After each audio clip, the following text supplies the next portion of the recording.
See that blue one over there? I'll eat it.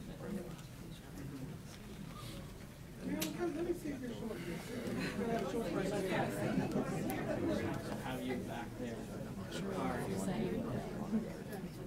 See if you're short. Yeah, we got a short version. Is that okay? Is it okay now? Can you talk icy? Huh? No, you can't see here? Is she rolling right there? Okay. Vice, you can over this a little. Yeah, I need to give it to one of them. Oh, we got the big block. Oh, good. We're shooting radios for the That's it. Radio's off.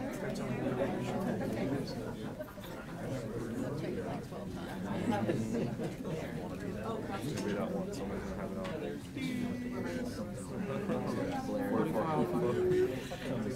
50 acronym. Yeah.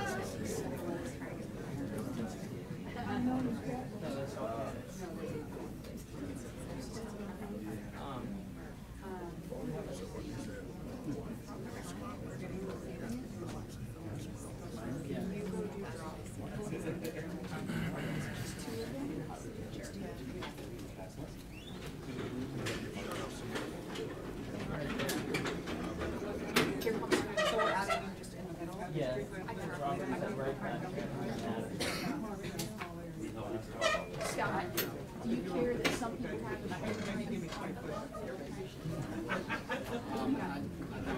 Well, I mean,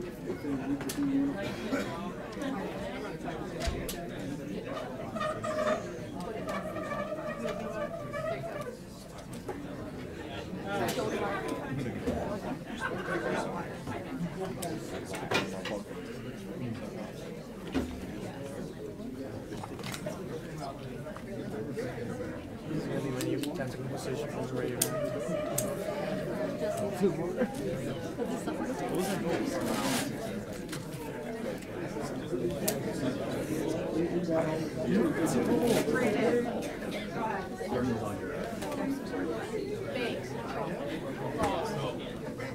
laws? Don't start with me. I'm under a lot of pressure right now. under pressure.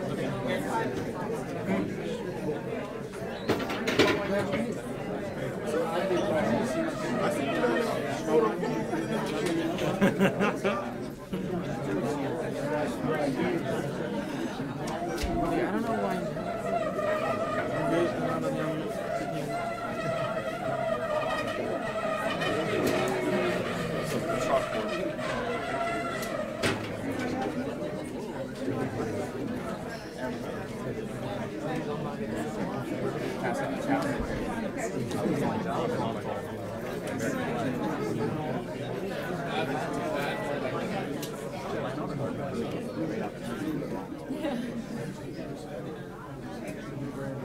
Good, how are you?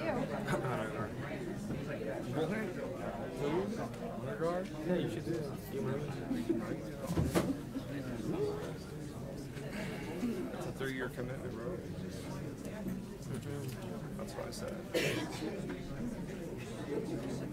I got enough commitments I already did in my lifetime.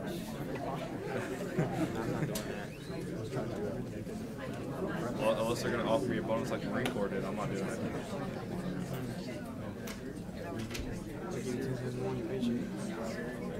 Still not doing it. Give me $1 more and I'll do it.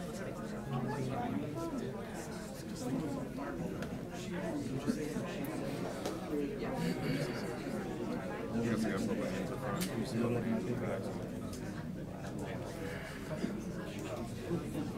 I don't used to eat crayons, but I can eat those, so that's a plus. I can get 5 hours with the right crayon. Order being the shining star. Small. Could you want that?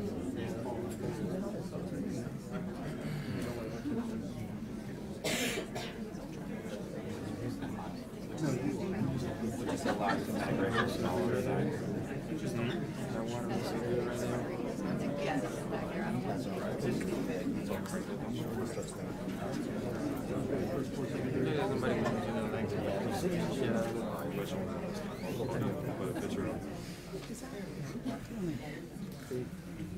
got your keys on your belt? Keys on your belt? Take them off. Back in your back pocket. I mean, not this time. No.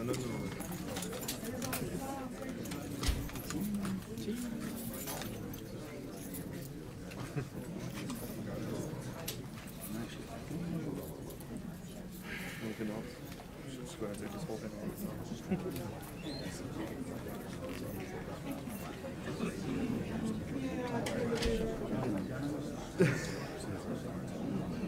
Yeah, you can taser all of it.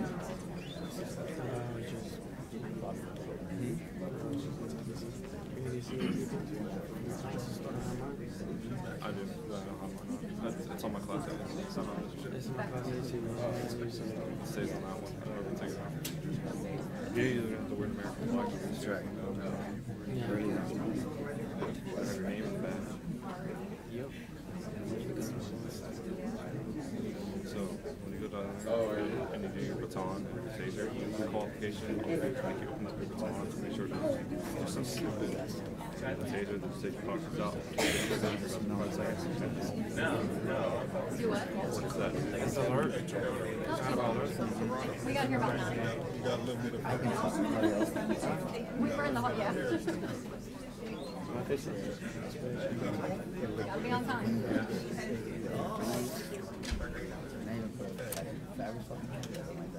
That's my classification of it.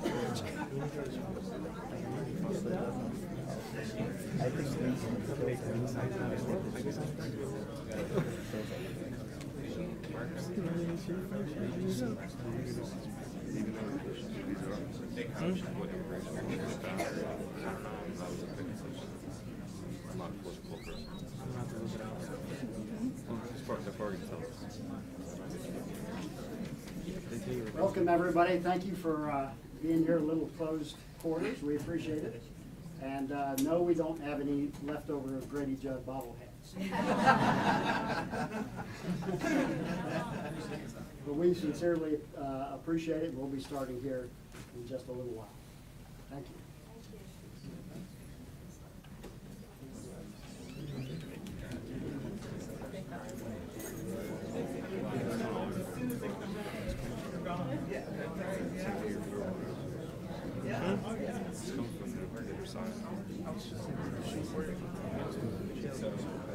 As long as it doesn't hit the floor, we're good. Touches the ground, we get a burn.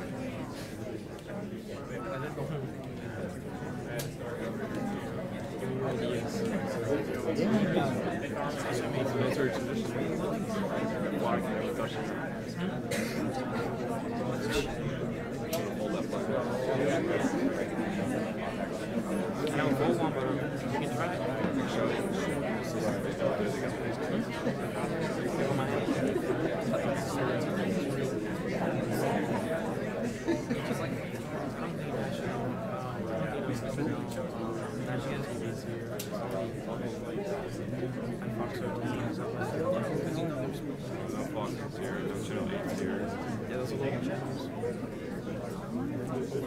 But once it airs, it'll probably go lower.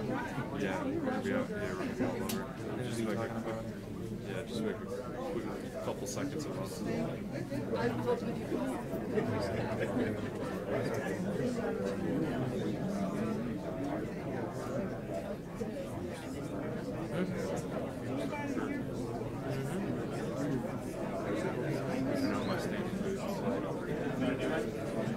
Oh, it is, yes.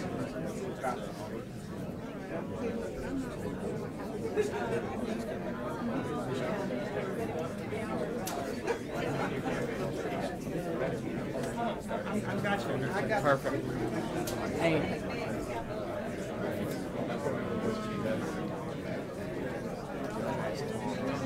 Stop it. He's gonna be the one who will mess up. Me? I learned that. Something like, bro, I know I want to grab you.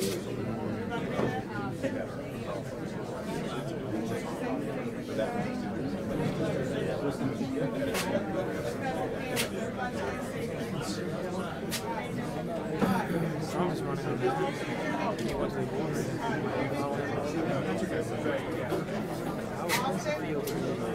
Yeah, probably is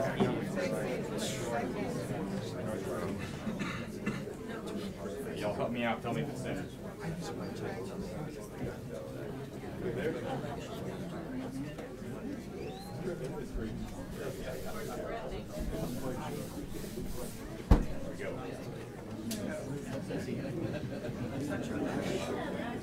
He also has that sign.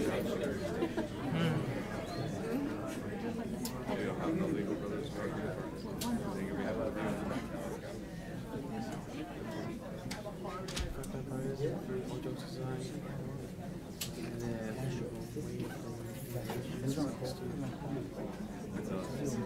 that's why I did.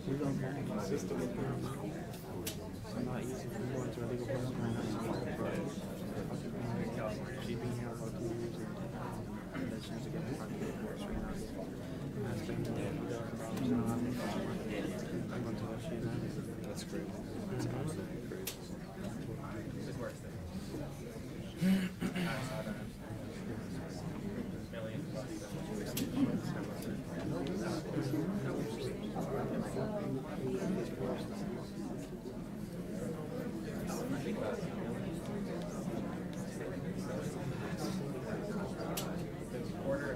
You guys sign it too.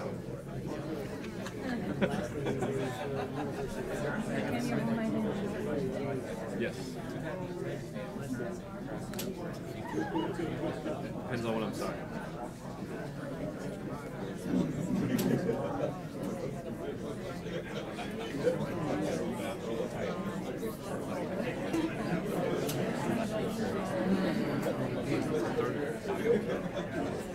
I hope we'll be here all day.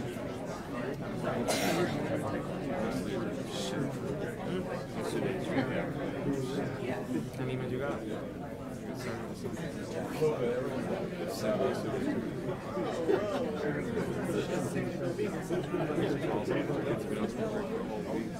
This is the last week we go back to school Monday. It's going to be the hardest week. Hardest week to rock.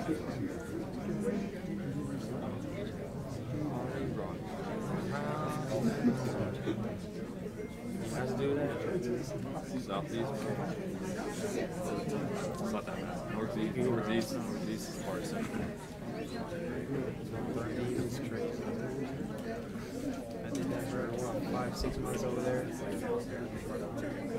hated my life over there. I couldn't do it. I was in You Southeast. usually get like 3-4 lemons a day. That's why I get Northwest. Yeah, it slows down. Oh, majority of theory. Which makes it easier. But freaking Northeast, that's every day, every hour. You guys can pump a lot of that shit out. Don't want to have over there as well.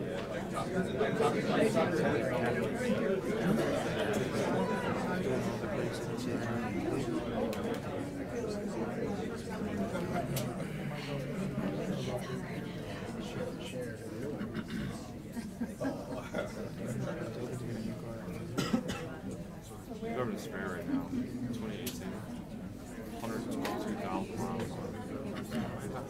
535. So you change your lights on.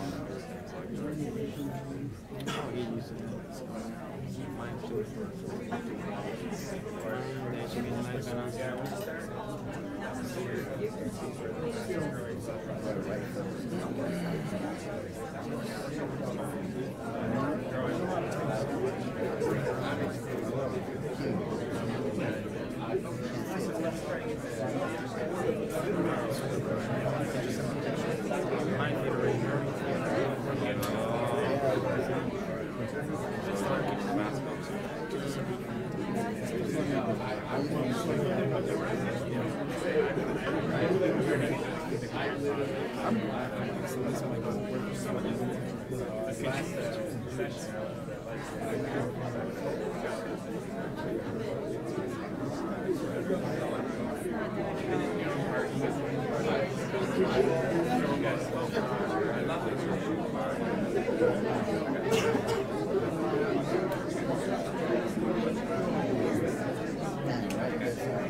That makes sense. They're probably doing like some kind of like countdown type thing. Yeah. With us in the background, everybody talking. No, they have it muted. I mean, have your Wi-Fi, they have it muted, but you have to wait. You can still see everything. Let's go, let's go. Yeah, you don't hear anything.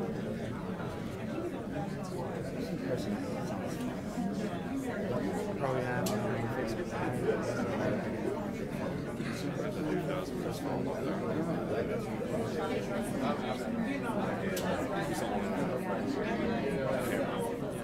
Well, these are Makes sense why he's right. Makes sense why he's right.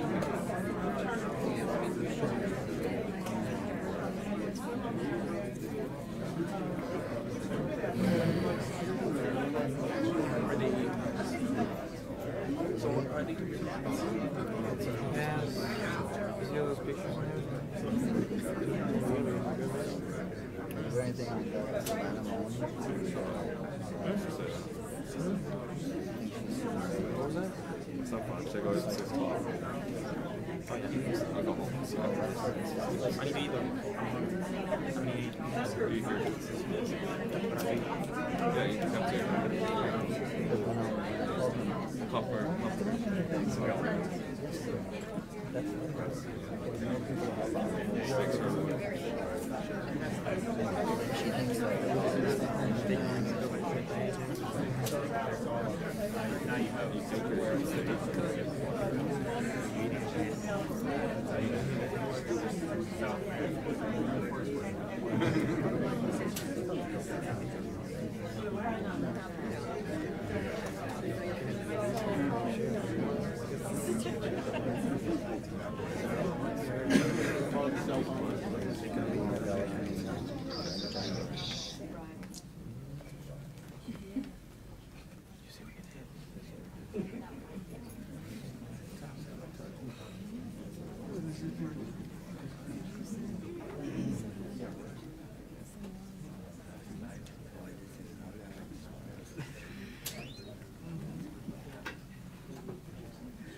somebody's phone.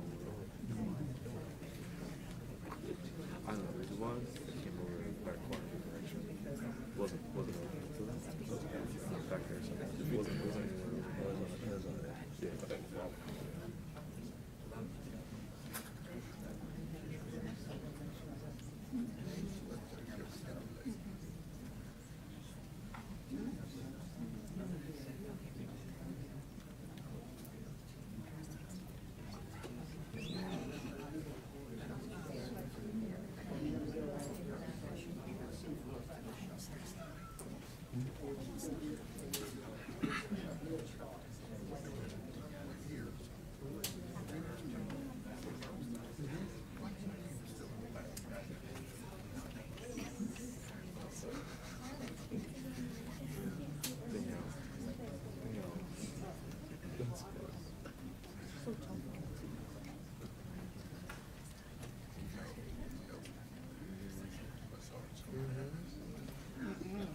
Yeah.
Still standing.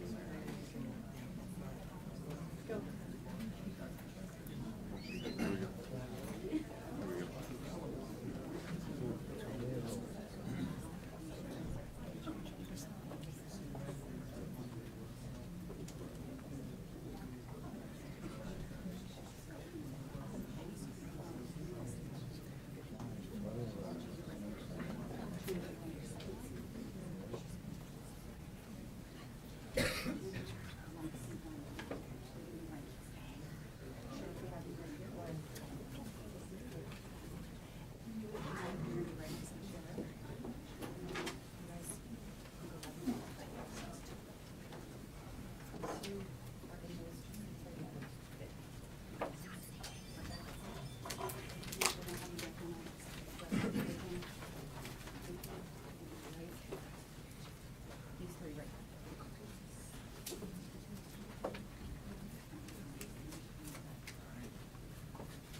Morning.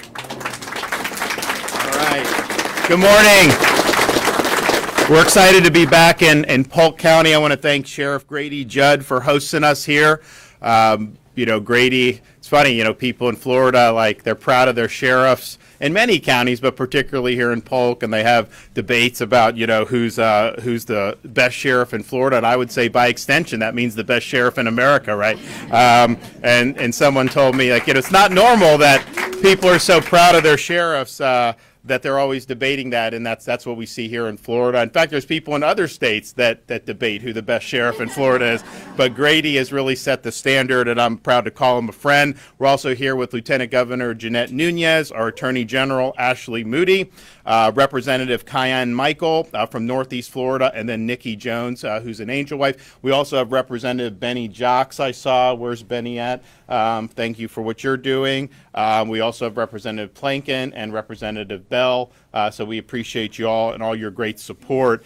So we're here today, one, to build off a record of success with respect to combating illegal immigration. And if you think about it, if you go back 6 or 7 years in the state of Florida, we were not leading against illegal immigration at all. In fact, we were one of the weaker states with respect to illegal immigration. Since we've come in, we've done things like ban sanctuary cities throughout the state of Florida. Those were legal in this state prior to me taking office. We've also worked to enact harsh penalties for people that are bringing fentanyl into our community. 99% of the time, it's coming across the border. We make sure in Florida not to do things like sanctuary jurisdictions do, such as issuing driver's licenses to illegal aliens. That is not allowed in the state of Florida. We also make sure that you're eligible to work to be here with using things like E-Verify. That's a magnet that brings in a lot of illegal immigration if you allow an illegal workforce. So the legislature passed last year, and I signed E-Verify legislation. We also understood that, yes, Florida does not allow driver's license, but you had some local jurisdictions that were trying to issue, quote, picture IDs or community IDs to people here illegally. NGOs, non-government organizations were trying to do that. So we passed legislation that I signed that said, no, you're not allowed to issue any type of ID to illegal aliens, including our local governments and our non-governmental organizations. And so the package that we did last year with the help of Cayenne and Blaise Angolia and many other people in the House and Senate, even the New York Times admitted was the strongest immigration legislation in the entire country. So we're proud of that. We're proud that we have really stepped up to empower people like Grady Judd to keep his community safe here in Polk County. You know, if you look at statistics, I think Polk County has the biggest numerical increase in population of any county in Florida. Certainly one of them. I grew up, it's west of here, but like anyone that grew up in Central Florida, Polk was viewed as very rural even 30 years ago. Now it's just booming, but part of the reason that's the case is because people know if you move to Florida, you're going to be treated well, but if you move to Polk, they're serious about law and order, and people want to be safe. And so that's really something that's been great. So we're proud of that, but we don't like to just sit and rest on our laurels. So I'm here today to be able to sign 3 great pieces of legislation, make some comments on another Senate memorial that was passed, and then give an update on what we're doing to prevent illegal vessels from coming and landing to Florida from places like Haiti. First, HB 1589. What you see is, yes, we don't give driver's license to illegal aliens, which you shouldn't. We don't recognize driver's license from other states that have been issued to illegal aliens, so that's smart. But you still have people that come and drive without a license. One of the biggest deterrents we can do for illegal immigration is to make sure people that are doing that are facing serious consequences. And so that's what that bill does. It increases the maximum sentence for people who are driving illegally without a license, and even provides mandatory sentences for repeat offenders. This is going to be a deterrent for illegal immigration into the state of Florida. You come here, you're not getting a license. We're not recognizing your California license that you may have gotten in a sanctuary state. You're going to come here, and then if you're driving and you're endangering people, and Cayenne will talk about that, and other people, and this is not academic. I mean, this is something that has shattered the lives of families with these folks doing what they're doing. So this is important. So I'm happy to be able to sign that. The other second bill is Senate Bill 1036, enhances penalties for a crime committed by an individual who returns to the country illegally after deportation. And what you find in some of these really significant incidents where people are getting raped or murdered is it's not only an illegal alien, but it's somebody that had already been deported from this country and then comes back to commit crimes again. So in the state of Florida, if you have been deported and you come to this state, and enter our state and you're here illegally and you commit crimes, we are throwing the book at you. And you are going to regret coming to the state of Florida. So I'm happy to sign that into law. And then the other one is House Bill 1451. So I mentioned we don't allow local governments or non-government organizations to issue any type of identification to people that are in our country illegally. But we also want to make sure that they can't get a group in California to just issue them, and then our local governments are honoring that. So what this legislation does is it says no jurisdiction, state or local, can recognize those types of rogue identifications that are issued to illegal aliens. And so all in all, those are three very positive pieces of legislation. I'm going to sign those into law in a second after we hear from some of our speakers. I also just want to applaud the legislature for Senate Memorial 1020. So these memorials are calling on Congress to do certain things, are calling on the federal government. So they have called on the federal government to designate the Mexican drug cartels as foreign terrorist organizations. And I think that that would go a long way. It's something that I've supported for a long time. And they are foreign terrorist organizations because they are importing product into this country that is killing our people by the tens of thousands each and every year. Finally, give an update on I recently made an announcement augmenting our resources in southern Florida with respect to warding off a potential influx of vessels carrying illegal immigrants from places like Haiti. This is not a new operation for us.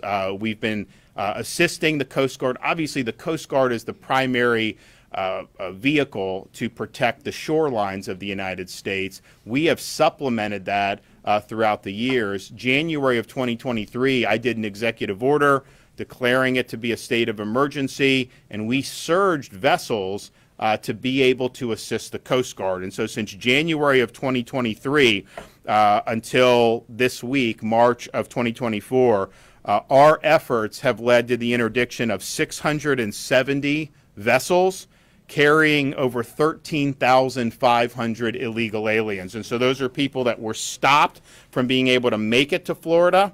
Those aliens get turned over to the Coast Guard, and then by law, they have to repatriate them to their home country. So we have a lot more ability to stop on the sea. If the Coast Guard decides to dump in our state, it makes it much more difficult for us because our tools aren't as good. So this has been a very successful operation. And so what we decided to do, given the situation that's happening in Haiti, some brutal reports that are happening, we want to make sure that we're protecting Floridians. And so we have authorized additional officers with the relevant agencies, Florida Department of Law Enforcement, Florida Fish and Wildlife. We've also augmented the National Guard, another 48 guardsmen, up to 133 soldiers from the Florida State Guard, and 30 additional officers from Florida Highway Patrol, 4 additional helicopters through the National Guard. So this is a significant augmentation. And I think the message is the last thing you should want to do is get on some boat and think you're going to come through from any of these islands to get to the state of Florida. The most likely scenario is you will be stopped and you will be returned to your country of origin. So it's a hazardous journey. It's not worth doing, and we have the resources that are going to continue to keep the people of Florida safe. Just recently, within the last couple of weeks, and this will be made public later today, our Florida Fish and Wildlife officers interdicted a vessel that had 25 illegal immigrants, potential illegal immigrants from Haiti.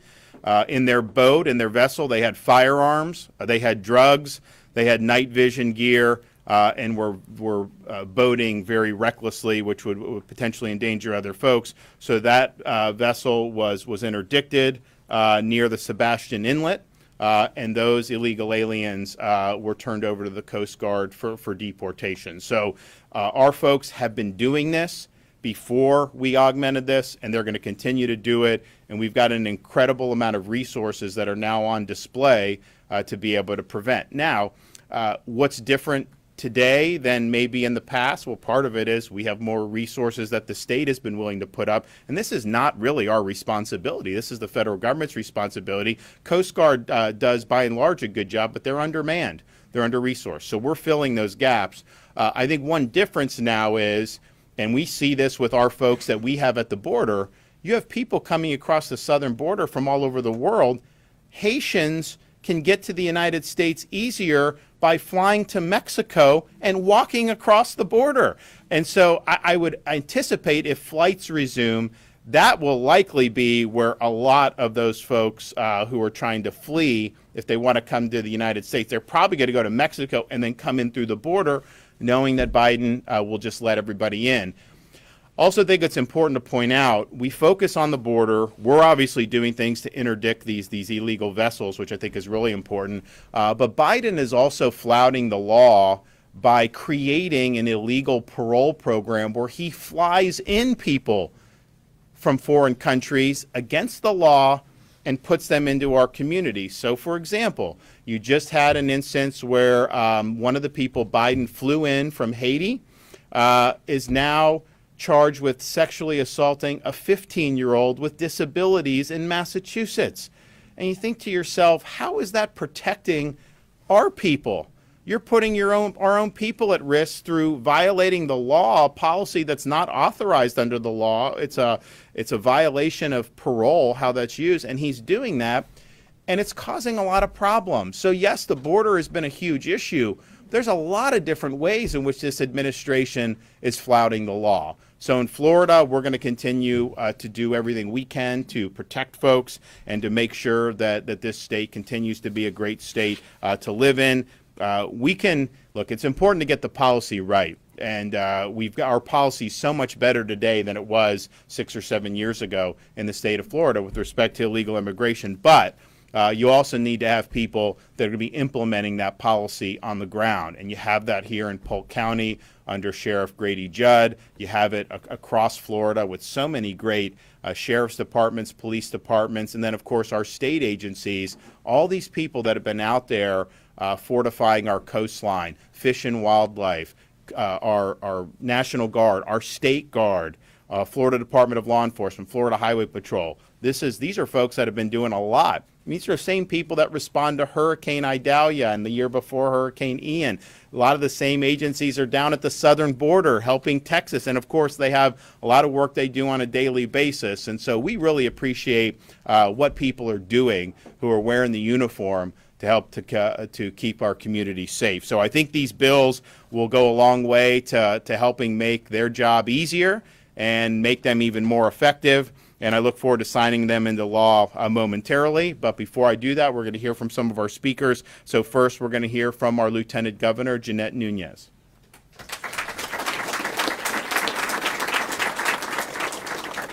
Well, good morning, and it's great to be here in Polk County, and I want to thank Governor DeSantis for signing these bills into law in just a few minutes, but more importantly for his leadership on this issue of illegal immigration in particular. He's been a steadfast champion, and Floridians are better off because of him. And of course, I won't wait, yes. And of course, I won't wade into the debate of who is our best sheriff in the state of Florida. I will let the public decide that. But I do want to thank Sheriff Grady Judd for all the work he and his deputies do each and every day, particularly on the issue of combating human trafficking. I know you've done so much on that issue, and it's important to the governor and myself, and so we thank you. And what you know is that the governor has been incredibly supportive of our men and women in law enforcement, and one of the areas that I want to thank him as well publicly is creating a criminal interdiction unit and tasking them with Operation Safe Highways. I had the opportunity to ride along with them and see the work that they're doing when they are traversing our state interstates, our highways, our roadways to keep people safe, in particular on this issue of illegal aliens that are perhaps using our roadways to conduct illegal and illicit activities. And so I think we all agree that what is happening in this country is just incomprehensible. I don't know at what point it became acceptable to basically snub snub the rule of law and be derelict in your duties to protect Americans, in this case here in the state of Florida. And so what I'll tell you is that Governor DeSantis does not stand by. He does not cross his arms and put his hands up in the air. He takes action. And by doing that, he's protecting Floridians. He's protecting our country. And so he leads not only by word, but by deed. And the legislation he's signing today is just another example of how he's continuing to focus on this issue. And as he mentioned, he's done so much already, and one of the areas that I want to applaud him is impaneling a statewide grand jury that's been investigating criminal networks and making sure that we're addressing this issue from the perspective of a criminal grand jury and the work that they're doing. What I'll say is we've received 6 presentments thus far, and these interim reports shed more and more light on the utter failures of the Biden administration to protect the border and to keep people safe. And what we've learned really is sobering, and it is the cause of much outrage, especially for those of us that care about law and order.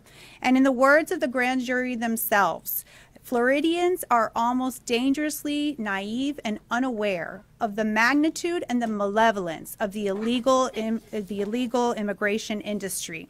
And they aptly point out, as the governor talked about cartels, how cartels are exploiting our border. They're using people and children as commodities. They're bringing into this country dangerous criminals, dangerous weapons, and dangerous drugs. So much so, they've seized enough fentanyl to kill upwards of 1 billion people.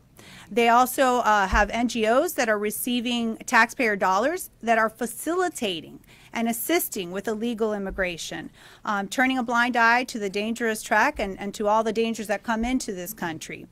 They've also have the federal government bureaucracy is complicit, and they are rushing to release children to unvetted and unrelated sponsors. And since Biden came into office, we've seen over 10 million people cross our border, more population than 40 states in this country. So all of these statistics are alarming, they're shocking, they're sobering, and it really is shameful to see that illegal immigration, the industrial complex, because it is an industrial complex, it is alive and well, and it's a booming business. In Miami-Dade County, what we've seen is the immigration courts are facing the largest backlog of any court in this country, with 10% of the overall immigration cases. Further proof that Florida is indeed disproportionately affected by illegal immigration. And what's worse is that the overwhelming majority of those cases that are being addressed by the court, more than 90% of them lose their asylum claim. So again, the Biden administration is single-handedly responsible for this crisis, and we need to put an end to it. So that's why I'm so proud to stand alongside a governor that stops at nothing to protect Floridians. He's taken action, so much so that what you've seen is Florida is leading the way. Florida is a trailblazer on so many issues, but this issue in particular, and the support that we've offered those border states, but obviously with the focus on Floridians.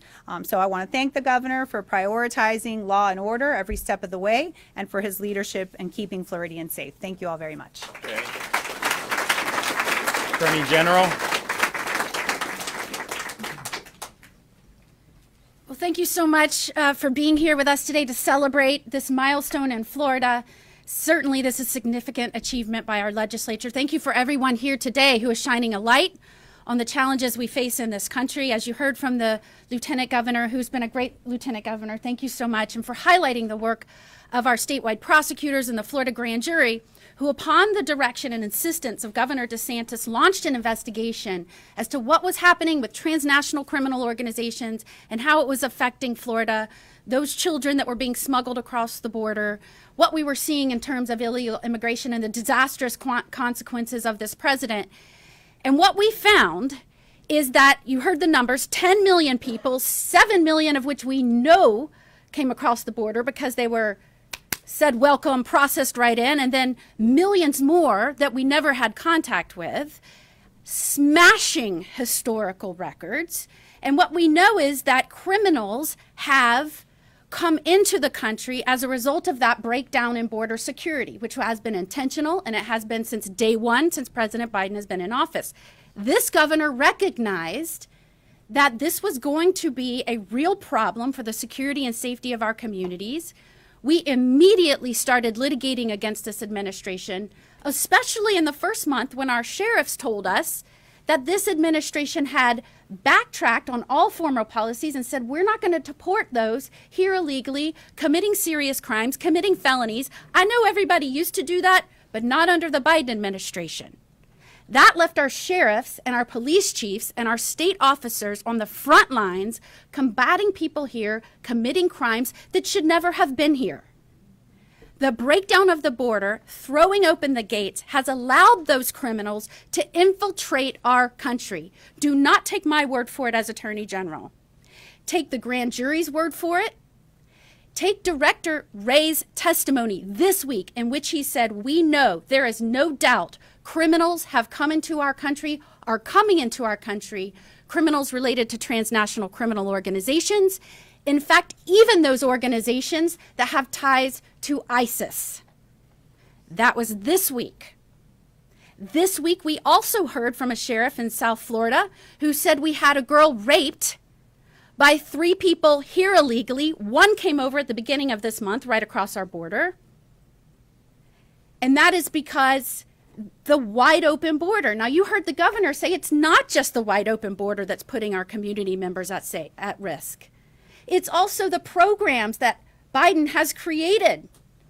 Never been done before, but now if you're in another country, he will bring you straight here.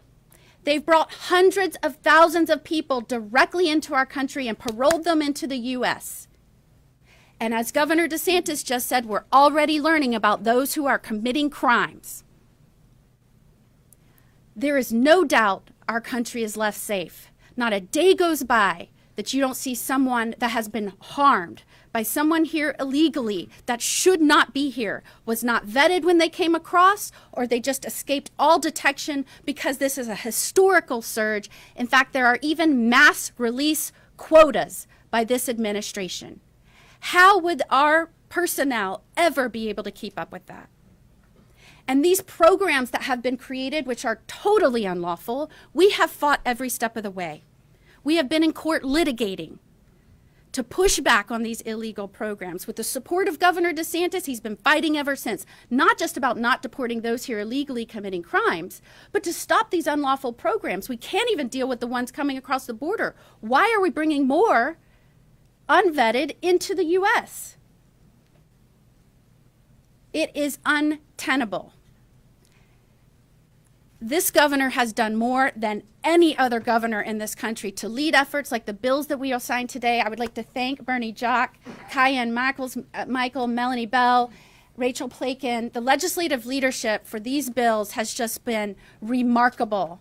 They fought for these. They were on the floor for hours fighting for these bills, and particularly the one that's going to enhance the penalties from those that re-enter after being deported that are committing crimes against our citizens. They will also enhance penalties for those committing crimes here that are tied to transnational organizations. Our prosecutors worked with the statewide grand jury, and that was a direct recommendation from the statewide grand jury to our legislative leaders to say, please strengthen our laws, to make it harder for those here who are coming with a criminal intent to do harm for Floridians. This will make an enormous difference. And what I want everyone here to know is that state leaders shouldn't have to be passing laws or fighting in court against our president to keep our communities safe. This is remarkable. This has never happened. We have a president who does not care what is happening or the affect on Americans or Floridians in terms of their family and community safety. And it's not just that he doesn't care. He is actively fighting states that are trying to do their work for them. He has battled Texas to take down the barriers they have put up. He has battled Florida when we've asked them, don't release criminals back into our communities. He has battled Florida when we said, please stop the mass releases so that we can make sure that our country is safe. Today, he is battling us in court. We just battled him this week and got a negative adverse decision, and we're going to have to appeal our president who fights us as this news comes across the wire. And so not as Attorney General, not as someone who has worked with this great governor or sheriffs across the state that has seen the devastation to families and communities as a result of these policy decisions, as a mother, as a wife of a law enforcement officer, I plead directly to our president. And I don't mean to make light of this, but put down whatever you are doing. This is not a partisan issue. These are people that are coming together in communities that have lost loved ones, that are feeling the dangerous effects directly a result of your decisions as to the security of this country.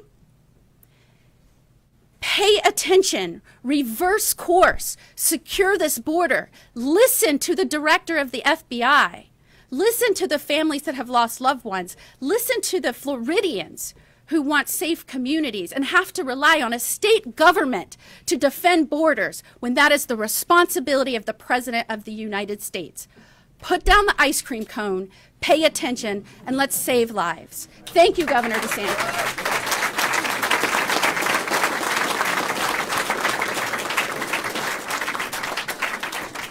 Grady always has some visual aids, so I'm just getting a little bit of a sneak preview of being able to see what he's got cooking. So. Thank you, Governor. You know, the governor would be disappointed in me if I didn't have these cards.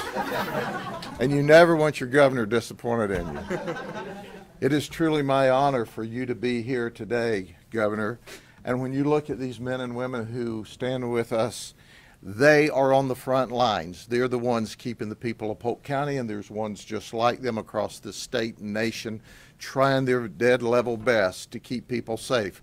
But we have to follow the law. And we wouldn't have the laws to do what we do without great governors such as you. And you are the man who's made such a positive difference. And you sent the message loud and clear. We're going to keep Polk County safe. We're going to keep Florida safe. We want the world to be safe, and especially the United States. But listen, I'm going to bring this down. You've heard the governor and our attorney general, who I think the absolute world of. Who, go ahead and leave that down there. That's right. That thing driving me crazy. And beside that, I got my star up here now. Okay. So it's important. I'm going to get this right down to the lowest common denominator. You heard the governor eloquently say what he's doing to protect Florida, and he's doing all that he can to protect us. But look, for those of you in Congress and the executive branch, this is a secure border. This is an unsecure border. Everybody knows the difference, except for the executives and the Congress, who are absolutely, totally tone deaf. Now, for those of you who are slow learners, this is a secure border. This is another picture of an insecure, unsecure border, both. Folks, they're coming here not just to find a better way of life like many of our forefathers did, but they're coming here to kill our people while they make enormous profits. And one example is fentanyl. Look at this. 377,000 people have died in this country since 2018 from fentanyl overdose deaths alone. And where did they come from? The fentanyl's coming from Mexico. We worked a large operation here. We found that the fentanyl had gone to Compton, was in a house in Compton. It came directly from Mexico to Compton. We bought 2 kilos of fentanyl undercover. We flew out there. Law enforcement there wouldn't help us enter the house. They don't knock on doors. The criminals are winning in California. The criminals are winning in New York. Governor DeSantis says the criminals are not going to win in Florida. And we're going to make sure we carry out those directions. Last week, you saw this card. We arrested 228 people in a human trafficking operation, and we rescued folks. Then there was this 21 people that were here illegally that we arrested out of the 228.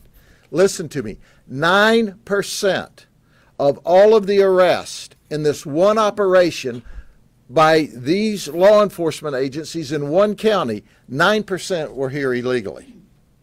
And guess what? We also had victims victims from other countries. That's right. We had victims that came here. You know how these folks got here? The feds flew them for free. So we had victims that were victims of human trafficking that were here from Venezuela. The federal government flew them to New York, gave them some type of certificate. We asked them, what happens? Well, this guy comes with us to make sure we show up and do what we're supposed to.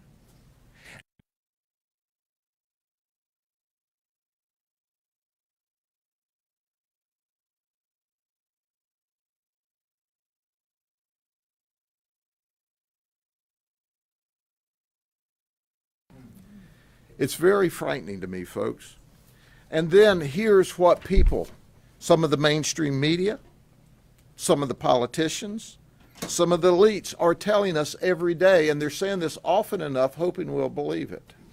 What they're saying is, they tell us there isn't a border crisis. Have y'all heard that? There isn't a border crisis. I say BS. So I've got a BS flag. So I throw the BS flag on that. Then they tell us the border is secure. BS. It's not secure. Then they tell us, oh, the illegal immigrants that are here aren't committing crime at any greater rate than American citizens that commit crime. Well, listen, if they weren't here, they couldn't commit any crime, right? They're committing hundreds of thousands of crimes, and that's just the ones we're arresting them for. So I throw the BS flag on that. Listen, folks, the bottom line to all this is we have a governor, we have a wonderful legislature that's given us all the tools we can to protect the people of the state of Florida. But the people of the United States deserve the same protection, and they deserve the same support.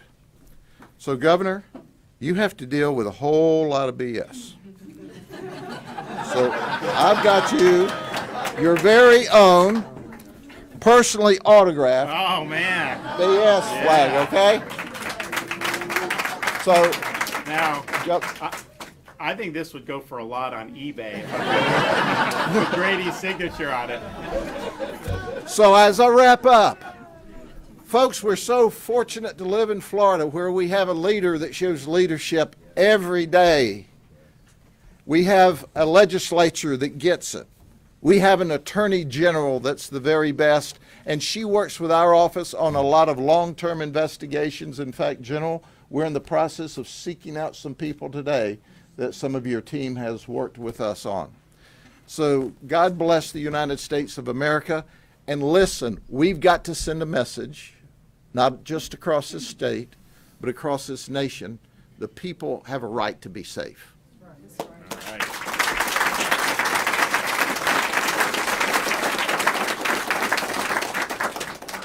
So our next speaker, I talked about where we were on all these issues and then what we've been able to do over the last 5+ years. And the next speaker is now a representative who's helped do some big things in the last year and a half, but was actually with us way back in 2019 as a private citizen, supporting our policies to do things like ban sanctuary cities, because this is an issue, illegal immigration, that touched her family and in the most profound way. And so I'm going to invite up Representative Michael from Florida's 16th House District to tell you about it.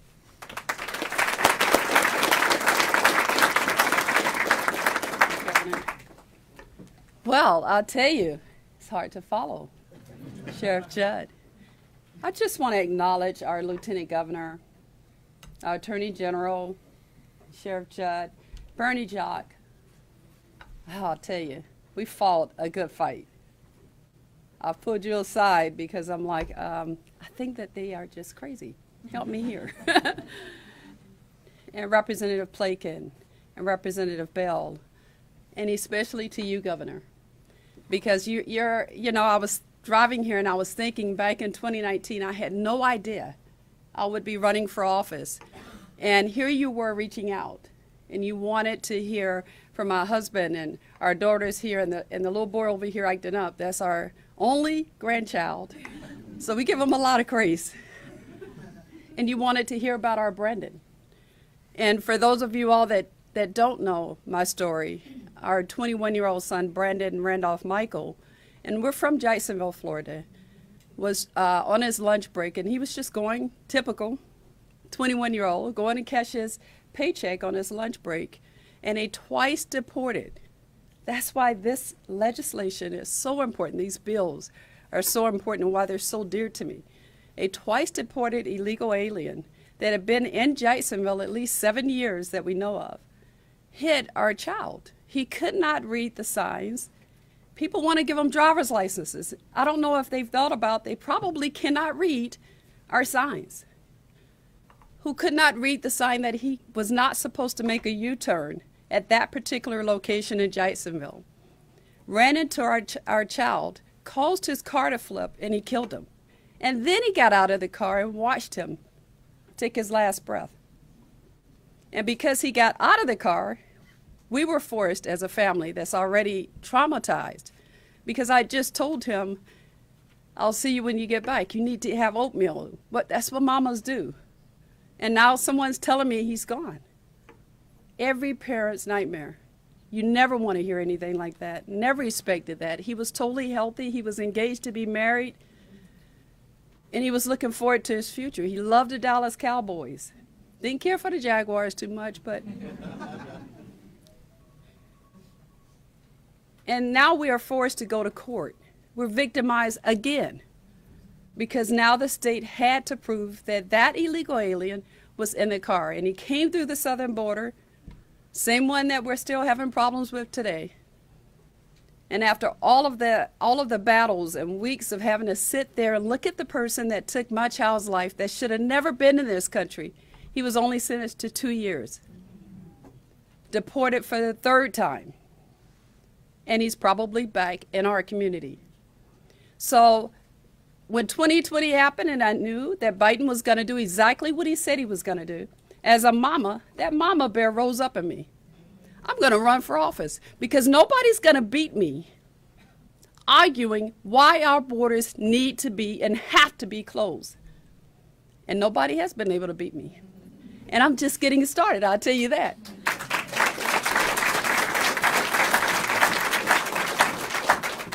I'm not going to stay long, but I want to thank you, because, you know, while New York is just now discovering, well, maybe this whole sanctuary city idea wasn't too good after all, you were already ahead of them.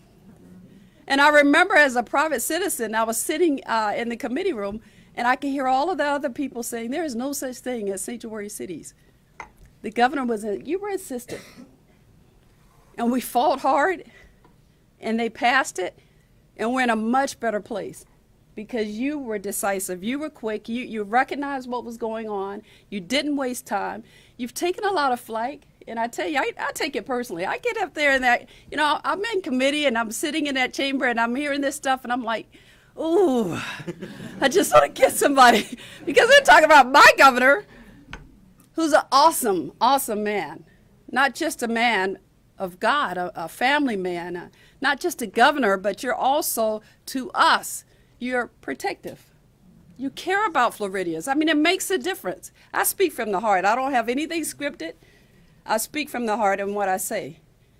And when we were battling over some of these bills, and these, especially the identification bills, you know, and I'm hearing people say, well, you know, the law enforcement likes them. And I'm like, is that true? Why would they want people who are not here illegally to have ID?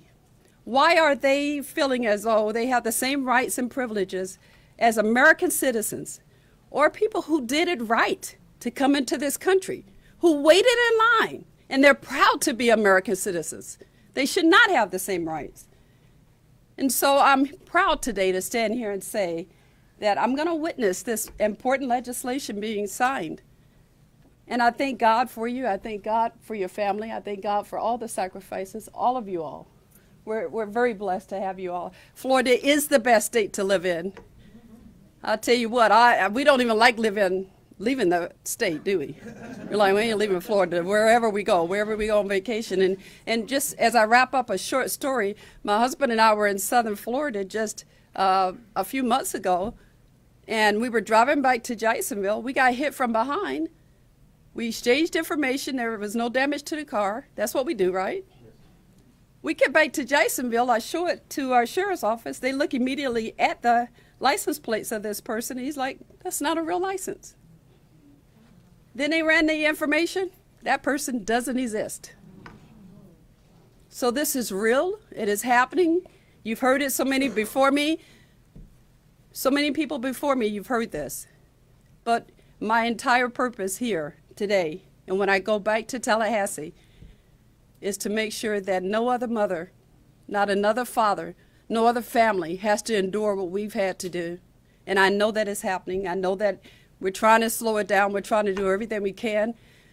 But I'll tell you what, without the best governor that there is, we wouldn't be able to do any of this. And I'm very grateful. I'm honored. And thank you so much.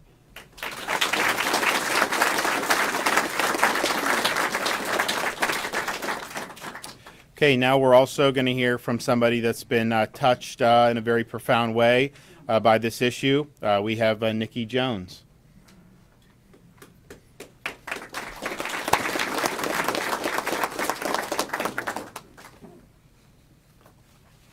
Good morning.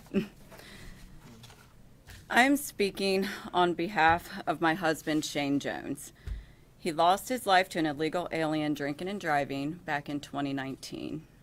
The illegal alien that killed my husband had multiple high-risk traffic violations in between Hillsborough County and Polk County, including DUIs and traffic crashes involving property damage. ICE was never, ever contacted on any of those instances. He was even granted to attend DUI school in the state of Florida with his first DUI conviction back in 2013. And he was able to find comfort to live in Hillsborough County without any harsh consequences of his high-risk traffic violations. My husband was a 21-year veteran that just retired a year prior when he was killed. That left me to raise our two daughters alone. At the time of his death, they were 6 months old and 2 years old. I am in support of these immigration bills being placed because if they were in place and upheld prior to my husband being killed and immigration law was followed through, I believe he would be alive today and my children would still have their father. But instead, we're sitting here today and my children are forced to live and get raised in a broken home. I not only want to speak on behalf of my family and children, but on behalf of all families in the state of Florida and the United States that have fell victim to illegal alien crimes. Not only are the families in this country being destroyed by high-risk traffic violations on a daily basis, but also in drug, sex, and child trafficking crimes. My husband did not serve his lifetime for this country and serve wartime on behalf of our country to just be killed on his own soil by a person that was illegally here, that had multiple opportunities to be removed and wasn't.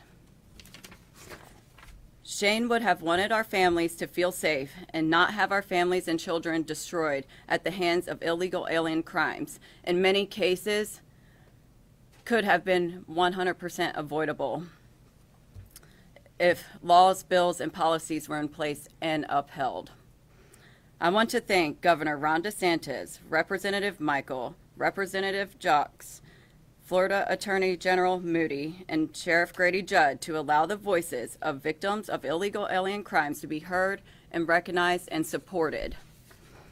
We are the voices that are often silenced, and I thank you for not only the support, but taking action on behalf of the families and children of these senseless, avoidable crimes. Great job.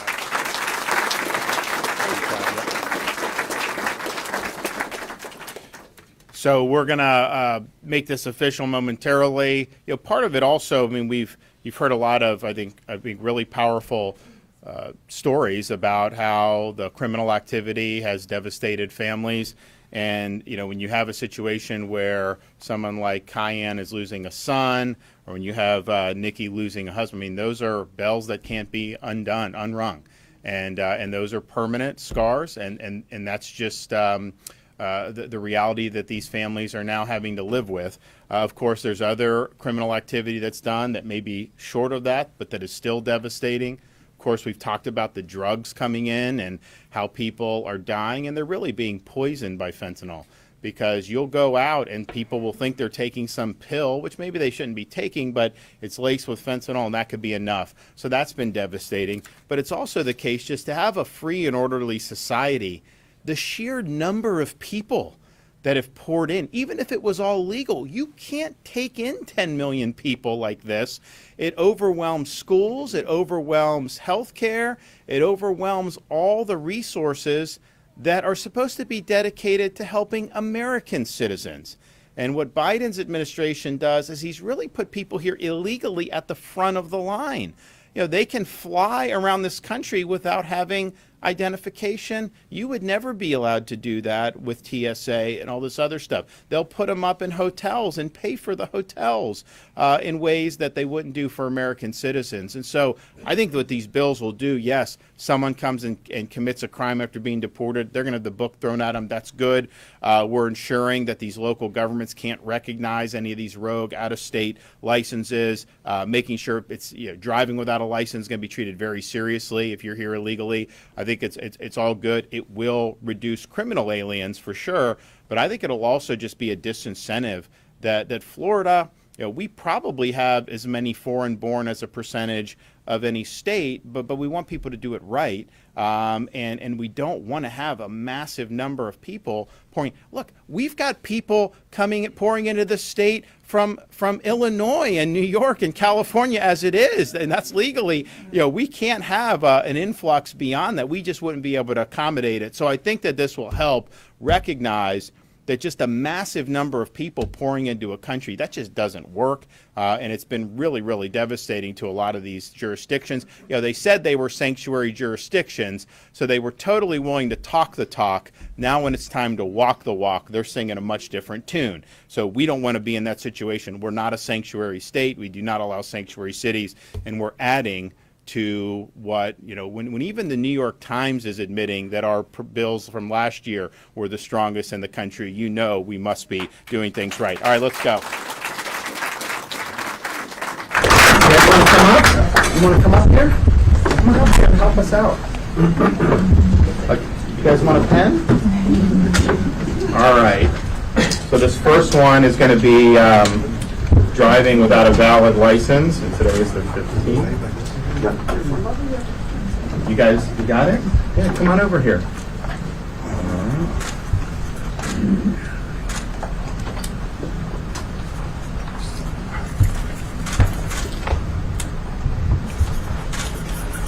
All right, that one's done. You guys want a pen?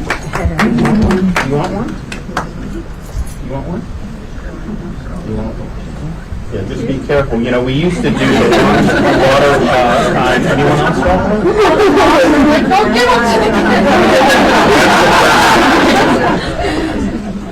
one? Do we have the non-permanent anymore? All right, so this is the one to ensure that local governments can't. We've already banned them from issuing IDs to people here illegally. This ensures that they cannot accept ID issued in another jurisdiction like California or New York or Illinois. All right, so that's that. All right, what do we got? Okay. All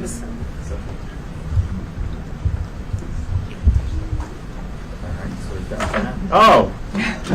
Okay. Moms, if you want to trade in the right here, just take that. All right. Good deal. And then this is the criminal penalties for people that are committing crimes after they've already been deported from this country previously.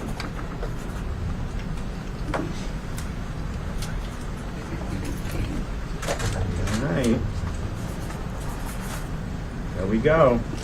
All right. Jack? All right. Anyone else? Any of the deputies want one? Anyone else? Okay. Okay. All right. So, looks like we've got here, I can do it. and here. There we go.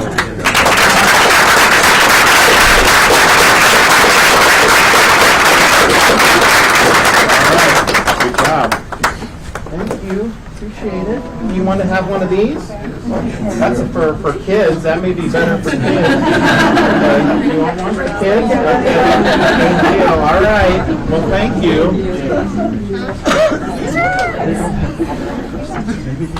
I'll let your mom decide which one you can keep and which one you can't keep. Well, look, this is great policy. I want to thank the legislature for moving forward with this. This is really, we've got more legislation that we'll be signing. We'll be highlighting things in the budget over the next weeks and months, but this was a great session for law and order. We signed the legislation a couple weeks ago saying that the grand jury materials in Palm Beach from the Epstein investigation, that those are going to be made public finally after all this time. Nobody's been held accountable. Epstein is dead, and then you have Maxwell, and is that the only people that did anything wrong? I find that very hard to believe, and yet the way that was handled back then and more. So I think people deserve the truth. So we're doing that. You have these package of bills on the illegal immigration, really, really strong. We're going to be signing some good stuff next week that's going to help keep communities safe. There's great things in the budget. We have our $5,000 signing bonus for new officers and new deputies. Any of you come from other states? Do we have any transplants that are here from us? Or are you guys all local? From here, I think we got the low, but you've brought in people, and it's been a great success story to have folks that aren't necessarily being treated well in some of these other jurisdictions. They can come to Florida, obviously get treated better, have better policies, but then to get a $5,000 signing bonus is a token of our support that we care and we understand that what you're doing is important to our community. So I'm excited about today. But I'm also excited about the wins we're going to be able to put on the board in the ensuing weeks and months. This was really, really good. And we've talked about our crime rate being at 50-year low. We've had a 30% decline in retail theft since I've been governor. A lot of these other places, it's like legalization of shoplifting, totally the opposite. So there's been a lot that's been good, but we want to continue to move the ball forward and get the job done. So thanks to everyone that helped made this possible. This is a good day for the state of Florida. With that, I could take a couple questions. Governor, I have a question here. Mavish Khan with News Nation. The Coast Guard has told us there is no change in irregular migration in the Florida Straits or Caribbean right now. So why activate additional officers now? Why call it a potential invasion? Because you want to be proactive. We are proactive. We can wait to get overwhelmed and then do something, or we can say we're seeing the possibilities. We've already done things. We've always supplemented. My executive order of January of 2023 was additional supplement, which really has helped. I mean, the fact that we've done just since January 23, these are Florida interdicting 670 illegal boats, 13,561 illegal aliens on those boats. I mean, that's a huge amount. Imagine if all those came to Florida just there. And that's not even counting what the Coast Guard has interdicted on their own. So these get turned over. So we've got a good footprint. This expands it, but we want to be prepared. It's the same thing we do when we do hurricanes. We will mobilize stuff, and sometimes those resources end up not being needed. But I would much rather do that and then have it not be needed than to say, well, we knew this was a possibility, but we just didn't want to do. So we're using all the tools at our disposal here. I think it's already had a big impact in Florida. I do think, though, what your assessment is true. We have not seen that, which I think is a good thing. I think part of it is they know they're likely not to get through. But I think it's also the fact that they know that the surest route to the United States is to just get to Mexico and then come across the border. And that probably wasn't true 20 years ago, even though we've always had border problems, but the way it's been open now has just been a disgrace. And so people are obviously gonna do that. So we're forward leaning on this. We think it's important. And that's just going to be the way we roll in the state of Florida. Governor, will the state be offering any help to local municipalities with the anti-public camping bill in the forthcoming weeks? Do you know if that'll be happening? Stay tuned on that. That's not a bill that that I've processed quite yet, but obviously we're going to be moving on that soon. And the goal is we do not want to become like San Francisco or Los Angeles, where these homeless encampments overwhelm daily life for citizens. And it creates a safety hazard. There's drugs. Obviously, there's a lot of mental health issues that go along with that. It hurts businesses. And we're just not going to do that. And so it's going to be a requirement for municipalities and counties to make sure they keep their public parks and streets clean and safe, and not allow that to impinge on the quality of life of their citizens. Now, there's problems associated with why it gets to that point, such as mental health, that I've said I'd be willing to help out with. So we will be looking at ways to be effective. But I think the key that we'll be able to say from state policy is we're basically saying in the state of Florida, a municipality or county is just simply not allowed to embrace San Francisco-style policies.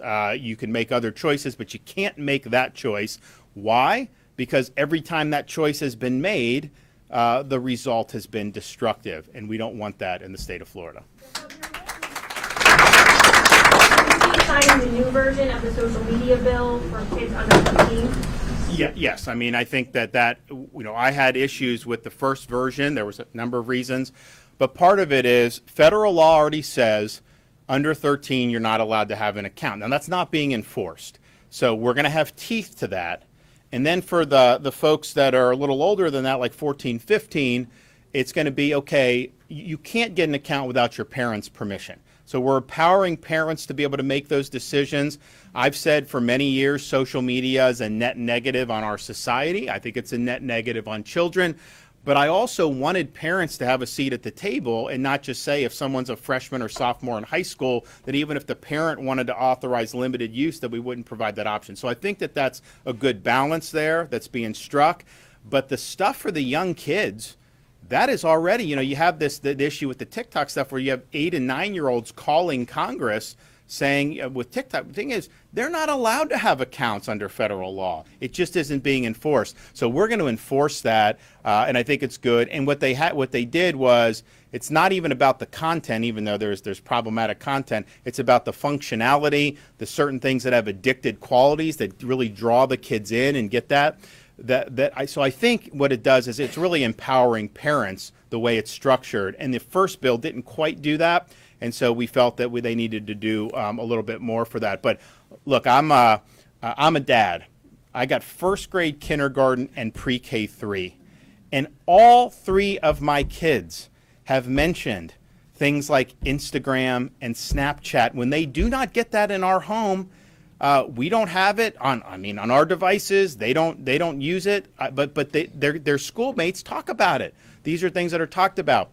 So I don't think it's healthy to have elementary school kids, on these phones all day. And one of the things we did last legislative session, 23, when we did the Teachers' Bill of Rights, one of the things that we did to help teachers was say, schools can tell kids that you have to check your phone at the front of the classroom and actually sit in class and learn and not be on your device the whole time. And the districts that have done that have reported everyone's a lot happier by doing that.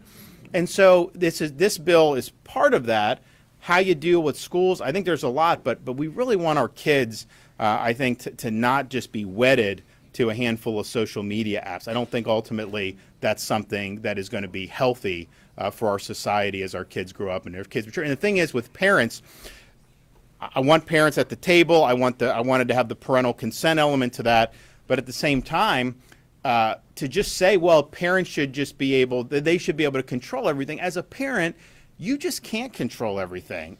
There's all kinds of things that are there. And so I do think parents, would appreciate some support so that this is structured in a way that increases their chance of having successful outcomes with their kids. So that's really what we're looking at. And I'd also just point out, and I've been one that's been saying, not every use of social media is bad. There's kids that use it. There's kids that have learned from it and stuff like that. You have to acknowledge that. But, and I think Grady would echo this, social media is like a predator's best friend. I mean, when they're going after minors, if they can get on social media and have access, oh man, that's all that they want to do. And that's very, very destructive. And when I was growing up, a predator could be in the neighborhood and try to do something, which was obviously a problem. But now a predator can be in your home virtually on a social media account talking directly to a 12 or 13-year-old kid. That's a huge, huge problem. Governor, do you have any plans to sit down with the insurance industry to ask for lower rates? It's kind of crippling a lot of working class and fixed income people. Well, I mean, I think, if I could just wave a magic wand, obviously we would love to see. So, but what we did with the legislative leadership in 2022, so even before they took over, they passed a big reform of the market. You now have 7 companies that have actually come in. You have a huge depopulation of Citizens. And interestingly, there's a big chunk of the people that were taken out of Citizens that actually have lower rates than they had under Citizens, which you can believe that. So that's progress. What we did in this budget was provide the My Safe Florida Home, so over $200 million where people can apply for grants. And this is for middle income and low income homeowners. You can apply for a grant and you can get 2/3 of the repair or the improvement through the grant. So you do that, and the people that have gone through the program, 70% have had either a reduction in rate or a stabilization in rate. And that's a huge investment, and we've done that now 3 years in a row. That's proven to be successful. But ultimately, you got to have people that want to come in and do business in the state. They didn't really want to do that as much prior to these reforms. I think those reforms have seen more capital come in, but it's ultimately a private market, and you've got to do that. So yes, I will ask, I'd love for people, for them to offer, $1 a year or whatever, but the government can't set that. It just doesn't. That's not how a market works. So we have more people in the market now. I think that's been a good thing. The legislature also gave everyone a 1-year holiday on the insurance tax that goes on the homeowner's policy. Not saying that that's going to necessarily mitigate everything, but every little bit helps with that. And so that is something that we'll sign into law with respect to the tax package. I do think there's other companies that are looking to enter Florida's market. And if you think about how much insurance has gone up nationwide in a lot of these other states, you've had a lot of companies flee over the last couple of years, like a California here because of what the legislature did. You actually have people coming in to the market, and that's what you need. If you don't have that, if you only have 1 or 2 options, then they're never, ever going to be in a situation where you're going to be able to shop for more competitive rates. Governor, a quick clarification on your remarks today. Can I get a clarification if you are specifically criticizing the humanitarian 2-year parole program for Cubans, Nicaraguans, Haitians, and Venezuelans? It's not authorized by law. That is an abuse of the parole. The parole in federal law is very limited. Ashley has gone to court, and we've actually won victories on Biden's abuse of parole in the Northern District of Florida.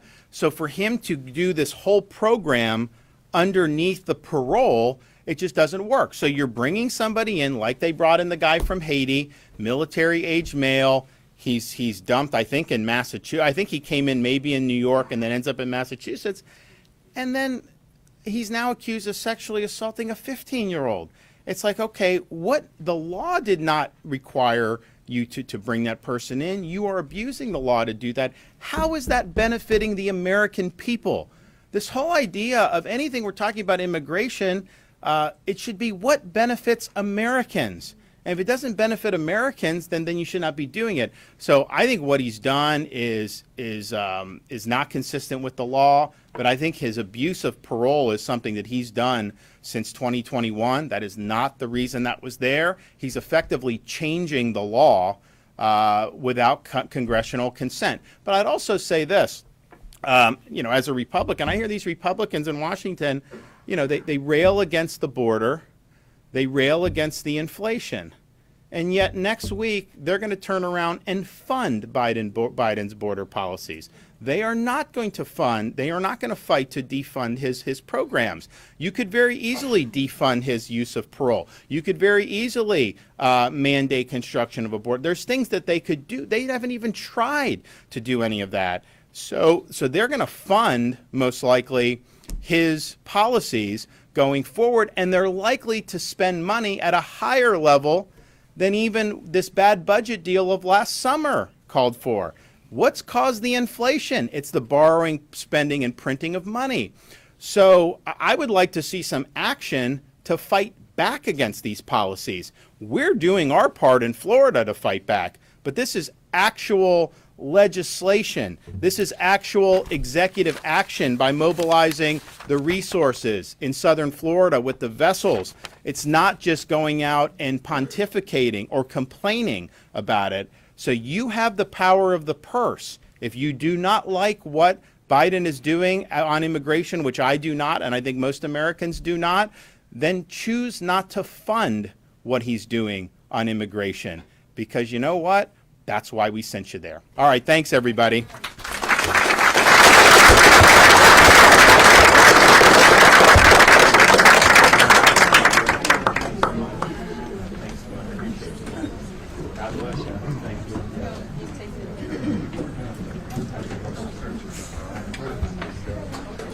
Great job. Great job.